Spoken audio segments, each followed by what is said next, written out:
Cameron actually got me a guitar for my rap gift. I don't know, Cameron, if I ever told you this, but Billy also got me a guitar for a rap gift. Cameron took me aside and was like, hey man, I got you your rap gift, but like, you can't tell everybody else what you got. Cause I got everybody else kind of like, stuff, but like I got you the thing. Okay. So you got to keep it like on the down low. And it was this beautiful Seagull acoustic steel string guitar that I still have. And then a couple nights later at the rap party, Billy took me outside. He's like, hey man, I got you this thing, but you can't tell anybody else what I got you because I got everybody else like keychains or some shit. And he gave me a beautiful Martin steel string, which I still have. And after that, I started playing music with my best friend. We started up a collaboration where we were writing music and playing gigs in Salt Lake City and stuff like that. So yeah, it's huge. Michael, tell them about the piano I got you, please. Yeah, well, I was just going to pan over to my baby grand. Yes. Don't tell anybody for 20 years. Don't tell Steinway. Don't tell Patrick we got you a Steinway. What the fuck? I think I might have a William Miller bag. I might have one of the bags that like his shoulder bags. Yeah, that held the big tape cassette recorder in that I have on my shoulder like the whole movie. I think I had a pair of shoes for a while, but I wore them and destroyed them. I kept Penny's coat. I'm glad I did. I may bust it out this Halloween.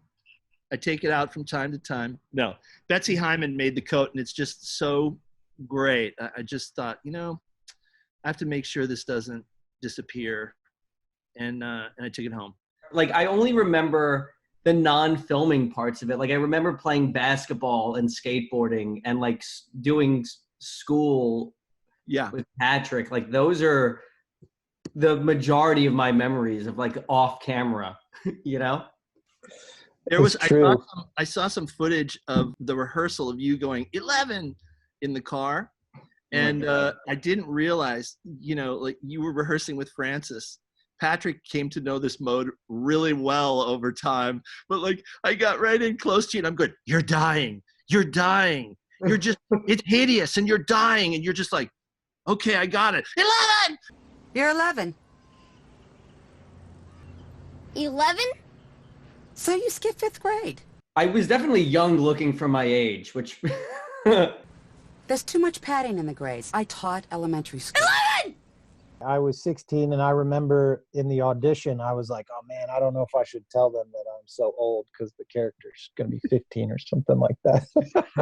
As I watch it, as an adult, it doesn't only resonate in different ways. Like I used to watch it as, somebody who was in it through my experience.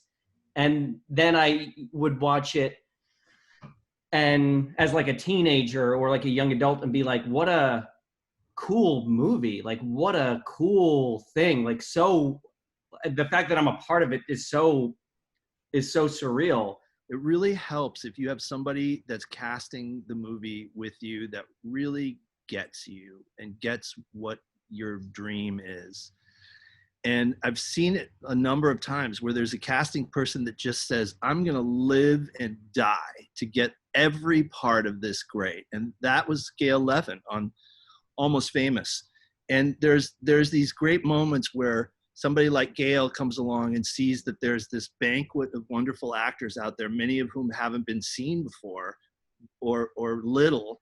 And she just like says, I'm going to stay up all night for 10 months and we're going to look at all of them. And these people are going to be generous enough to like audition with us and everything. And that's when a lot of the magic happens. And that's how we found Patrick. That's how we found Michael. And I remember like, Patrick and I would sort of, like we did spend a lot of time together. I always tell people, I'm like, I'm in 5 minutes, but I felt like I was working on that movie for like 9 months, or at least like in rehearsal for a couple of weeks, way more than any, than like most leading role. I was like in active rehearsal.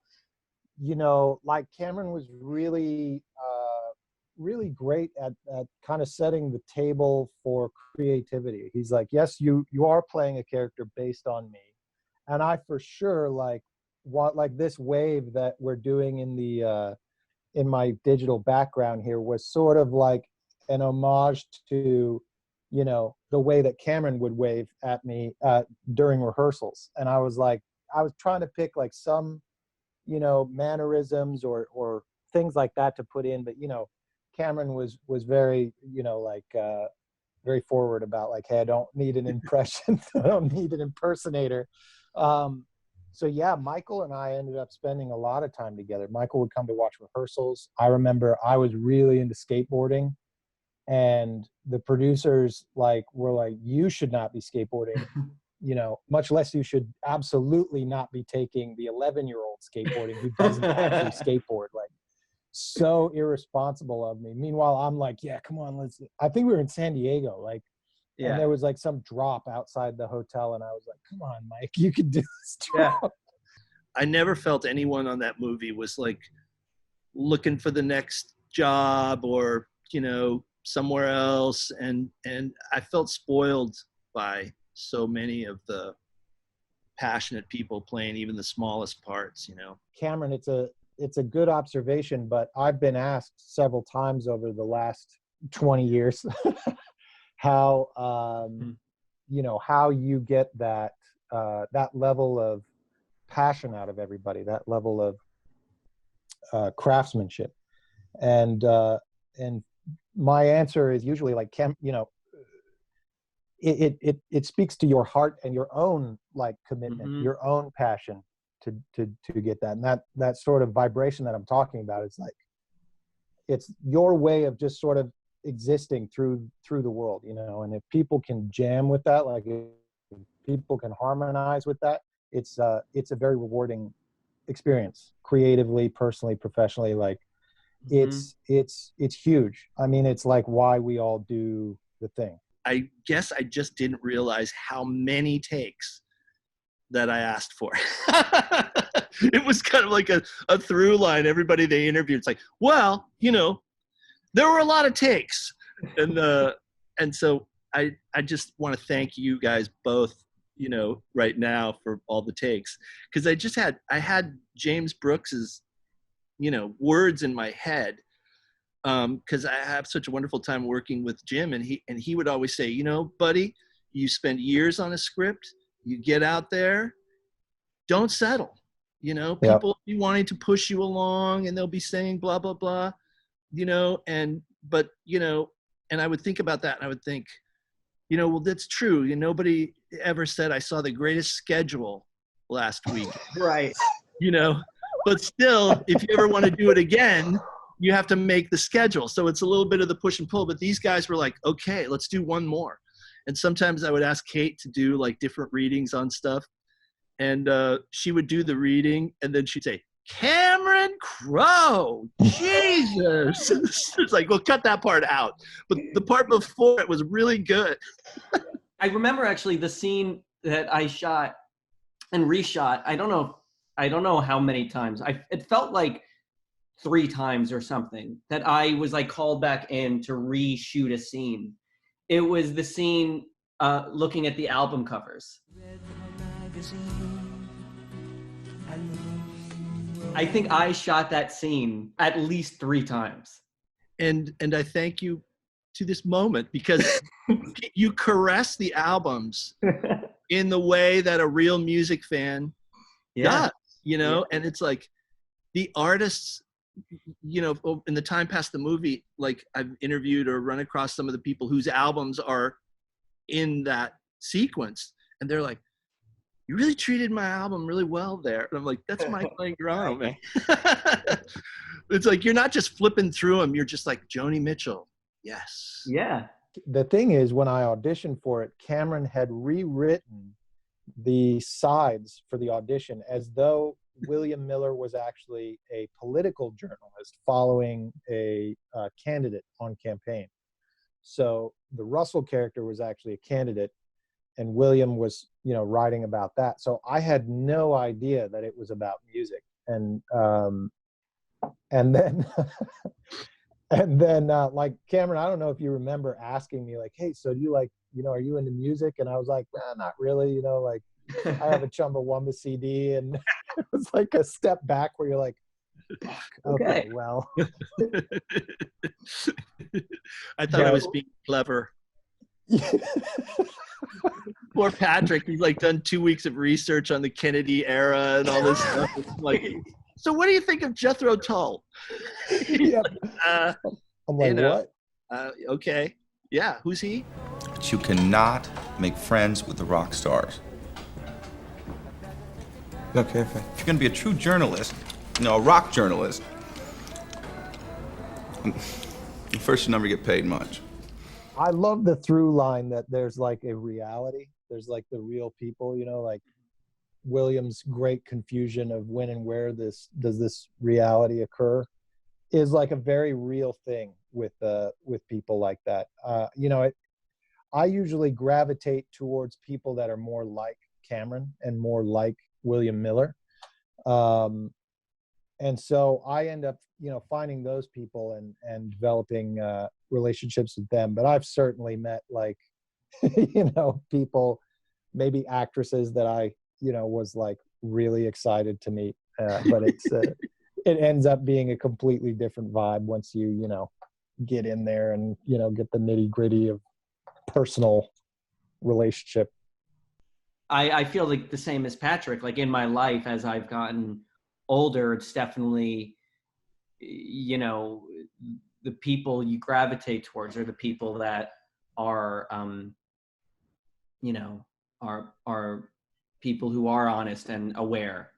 Journalists get to write the first draft, again, to quote Woodward, like they get to write the first draft of what history is going to be about this music and these people.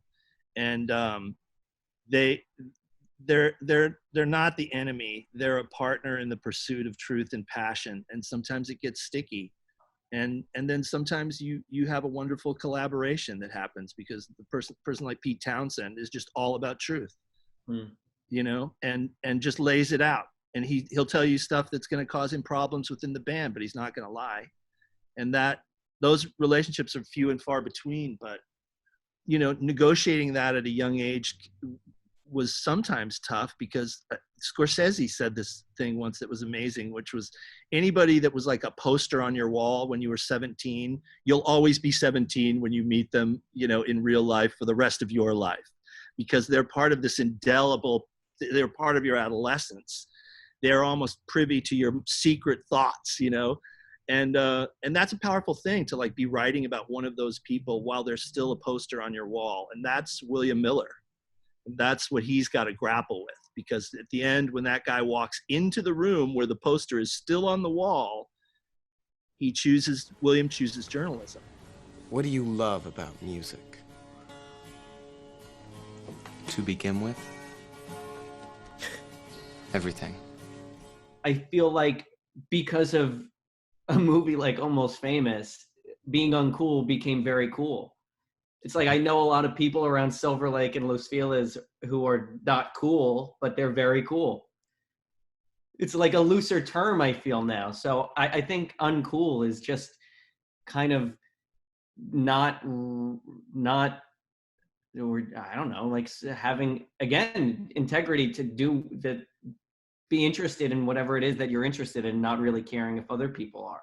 I am a nerd about a lot of things, a lot of different things, but I think those things are like the coolest things. And the other people that I meet that are into those things are also like the coolest people I've ever met. So I don't know, cool's kind of like in the eye of the beholder a little bit. I just love music, and I love directing and actors bringing the stuff to life. And if it's uncool to show your endless enthusiasm and appreciation, then viva uncool. Because like just to sit and talk with my Williams here is like the coolest uncool thing ever. And they're the maestros of the uncool.